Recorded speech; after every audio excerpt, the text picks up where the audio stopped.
mašina. O, zabavna je ono, mislim. Nije ništa specijalno, ali zabavna je. U svakom slučaju. Evo vidite koliko ovih ovdje slime bolova, ne znam nije što oni rade ovdje. Vidite kako su ružni. Nije ni bitno, u svakom slučaju hvala što ste gledali ovaj video. Vidimo se u sljedećem.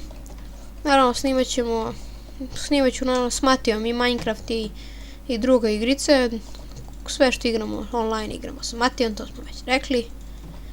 I u sljedećem videu verovatno će to da bude video No More Room in Hell. To je neka zombi igrica.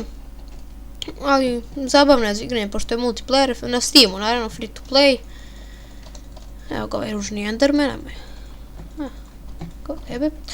I hvala, i to je bilo to što se tiče ovog videa. Do sljedećeg puta. Pozdrav!